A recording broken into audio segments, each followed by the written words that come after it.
Hey, Kayla, how are you doing? I'm good. How are you? I'm good. Thank you for giving us the time. And I know you're traveling for your show, I heard. And we just had to get your interview because, you're a young artist and you're on your way up. So, we don't want to miss on that opportunity, to be honest. So tell us Well, about, sorry, go ahead. well, thank you for having me. Oh, welcome. For So, interviewing me. so tell me about, you're performing, tell me a little bit about your concerts. I haven't really performed yet, but I'm going to be this Saturday, and Thursday of next week. But I'm really excited. Oh, nice. So you're expecting some crazy fans to be there? I guess so. Well, it's always good to have crazy fans. So, Yeah. so I'll move on to the most interesting question that we found about you. You are a high school student, and you write your own music. You've been doing it for like a long time, like 5 years. Yeah. Right? Taking it seriously, I'd have to say 4 years. Oh, Yeah. so it's kind of like, okay, so it's not easy for us to digest that. So why don't you tell us a little bit about what inspired you? How did it all start that you went to the music alley and now you're taking it seriously? Well, I first started off with just playing piano and all that stuff, but it didn't really quite work out for me because it was hard to write songs on that. So then I just decided to pick up the guitar, and then maybe from there it'd be easier, and turns out it did. So it worked out perfectly for me. And how? What was your family's response? My parents were like, "Where did this come from? What just happened? She was just playing piano for 1 minute ago, and next thing you know, she's playing guitar." What? Oh, nice. So they were kind of confused a little bit, hey, what's happening with our kid? Because before piano, I played piano at a young age, but during piano, I played percussion, and there was xylophone. Oh. So the xylophone's close to the piano so basically, since that's similar and the guitar is completely different, my parents were just like, "Where did this new Kayla come from?" so, that's actually really interesting because I remember I once wanted to learn playing guitar, and my parents were like, so I have an Asian background, right? So my parents were like, our child is doing, and of course, I don't know if you have the same thing, but in my since I'm Asian, it's kind of like that for me. But but it all worked out. I didn't hurt people with my music because I was a terrible guitar player, and I have a worse voice, so you don't want me singing. But so okay. Well, it's very like a healthy voice.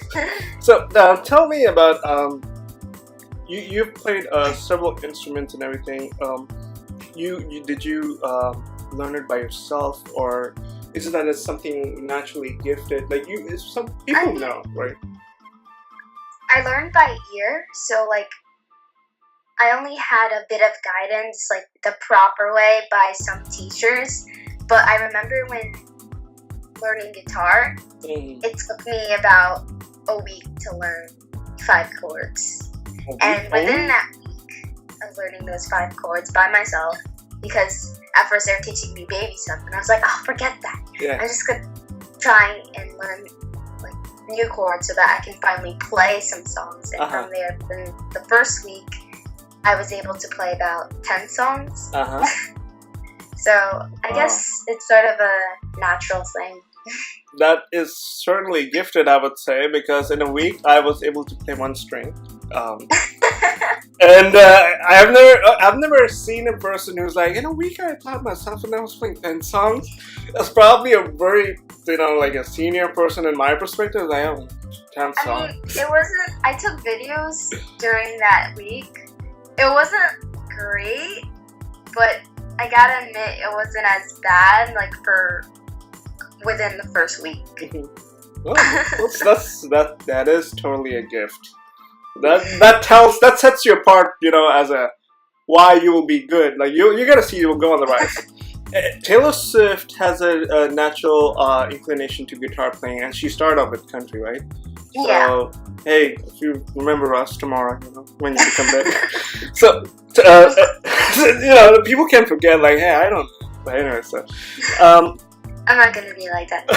That's my head isn't even big, and it will never be. Your fans will love you for that, So you write your own songs too, and yeah. So when you write your own songs,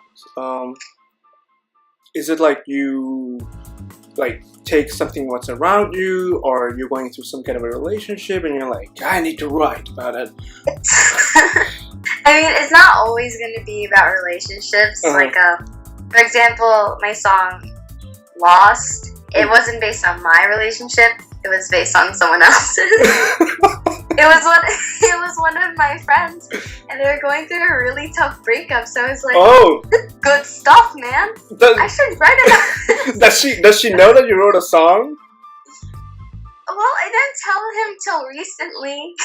Okay, so you know what? Give him a shot. What's his name? Like when I finally told him, he was like, "Are you kidding me? What?" So he went home, listened to the song, and he's like, "This entire time of the song being released, it was about my breakup." Wow. Okay, and I was like, "I'm sorry. It was just really good stuff. I felt your pain." Like that's good. In a way, right? Do you mind sharing his name? Oh gosh, his name's Luca. Luca? Yeah. So Luca, he's a really good friend, and so Luca, if felt his pain. So that's where the song "Lost" came from. This is what One Avenue would say, and on behalf of One Avenue. Oh, your video went off. Oh, that's good. So on behalf of One Avenue team, I would say, Luca, you're not famous. Everybody will know this. And for your next girlfriend, use that song, and she'll totally love you. That's great. So you basically it's write. It's just like surroundings and sometimes feelings. So it's like both, basically. So it's like so you do a lot of like relationship kind of songs, but is it like sometimes you want to do like more like how Meghan Trainor's been doing, like girly songs, like, oh, this is me and who I am, and I love to be myself. Do you plan to do something like that? Actually, recently, this year, I wrote a song called Strong, and basically about like me after, like coping after getting bullied and all. So like once that happened, and when I wrote that, it's basically about me facing my fear and like saying, hey, I don't need you anymore. I'm strong enough to hold on to myself and like keep away from all the negative stuff. That's actually really good, because one thing we've heard, there's a lot of rise in bullying. I've been bullied in high school. I'm sorry. Yeah, and it's kind of it's a thing, right? Like I never knew that the word bullying actually means that, but as I grew up, and I'm like, by the time I'm 20, I'm like, oh, I was bullied in high school. Wow, I didn't even know. But now I'm like, I was bullied, and so it's kind of like you were spreading the word, the emotion that. The reason why I wrote that song actually was because I'm hoping that, if there's anyone out there that is going through what I went through or something similar, like getting bullied in general, maybe it's like sort of like a wake-up call, like saying, hey, I got your back, you're not the only one that got bullied, just stay strong or something. It's like a bit of positivity. No, that's actually really, really good if you think about it that way, because you don't know in what way your music is impacting someone. And since music doesn't has any barriers or no religion or it's a race, it's a heart to heart, right? Go ahead. Sorry.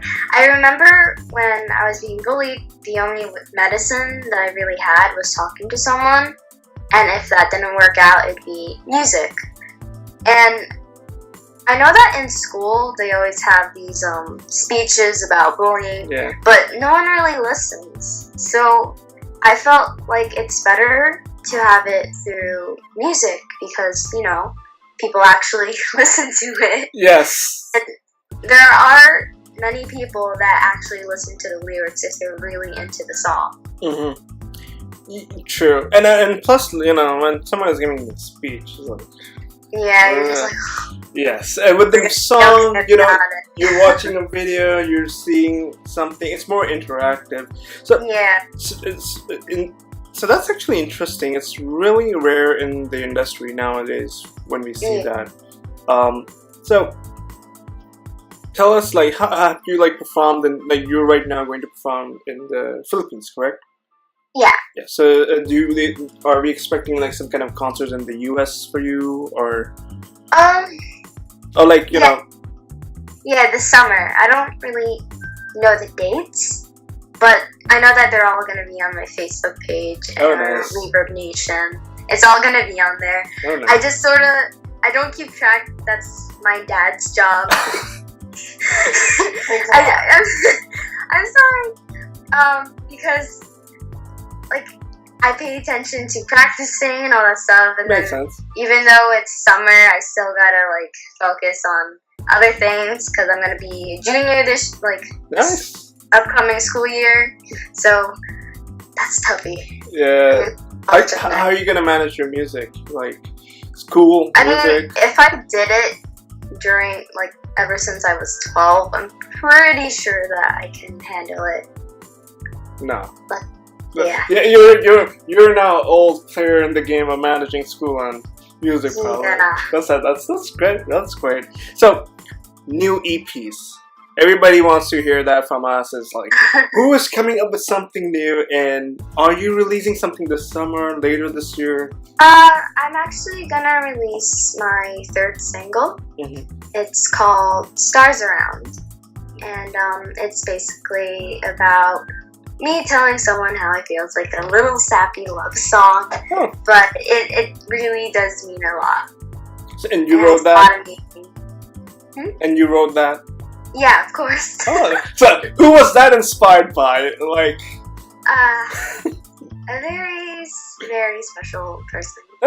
That's great. So it's like the music that you're creating, and of course the song that you're writing certainly has emotional value set that you're adding in your music. Yeah. Personal time. I like to add feelings towards my writing, along with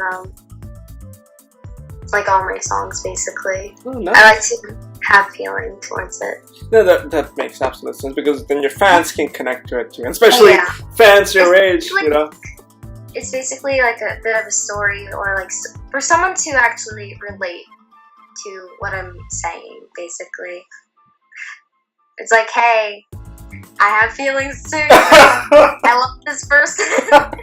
So, are you taking the name of that person? I hope not. Then the world will be after you about that. But anyways. But so, what's your ultimate goal, Kayla? The best way to explain would be something like Taylor, something like Taylor Swift, or Megan Trainor, or some what's your end goal when you see yourself in the career that I want to be at this point, because I think I'd like for people to. This is a lot. I'm sorry. Go ahead. We want that. I really would like to be as big as Taylor Swift or Megan Trainor, but that would just be a bonus. I just want to be heard when it comes to my music. I want people to actually listen to my lyrics and let's see. Sorry. No. Listen to my lyrics, my songs. Just try and I just hope that maybe my music can make them feel better, happy. That's all I want. I only care about other people's happiness. Yeah, because that's very rare to hear, honestly. We all know when these artists are creating music, it's like the guys in suits and they're like, this song, cast her with this model, make us money, and the whole ideology behind a message being few artists only doing it, like Justin Timberlake now, Megan, they're the top tiers one. But in the rising ones, you can also see other Megan art, like Megan Nicole or Lindsay Sterling. And then that's actually great you want to do that, because I Yes. think your music, if you're putting your own feelings, can actually cure people's Like- feelings. I'd like to have my music be so good that it can also save people from like mental illness or something like that, or like make them feel better, basically save them from themselves. If you have that goal, you will certainly make it. And Because the song Strong, that's definitely meant for people Mhm. that have gone through what I have, because I've gone through so much and I don't like people going through that, so I'd like for my songs to make them happy, because I know music was always there. it certainly will. I can tell you that. Like, I can see that there's like 3 or 4 years later, like, oh, I know her. You know, that's gonna happen for sure. Well, Kayla, we are running out of time, and I know it's late there. Thank you very much for giving us your time. I know you're also practicing and going back and forth. You're traveling back and forth, so thank you for doing this for us. And Interviewing me. sorry. Thank you so much for interviewing me. Oh, why not? We have to, right? Because you're the next big star on the rise then, you know? Oh no. It's gonna happen, it's gonna happen. You probably will not even notice, and it's gonna happen like that. Trust me, we have seen Lindsay Sterling. She was, just a quick thing for our fans who are gonna watch this. Lindsay Sterling was turned down at X Factor. Simon Cowell said, Yeah, I saw. "You were the worst," and he commented. And she's performing with Lindsay, sorry, not Lindsay, but with Celine Dion. So, you know, you don't know, and it was just 3 years. Things happen. But yeah, thank you, and it was great chatting with you. And any last word for your fans before we close this down? Thank you so much for all the support, and I hope to ever see you guys at one of my performances. And don't be afraid to come up to me, because I promise, even though I'm short, I do not have anything. Like I'm not a gremlin or anything. I won't attack you. I'm completely friendly and approachable. Oh. So. So guys, Yeah. you now know that she's approachable. Everybody, I just said that, sorry, it's very open-ended. Sorry, I had to do that.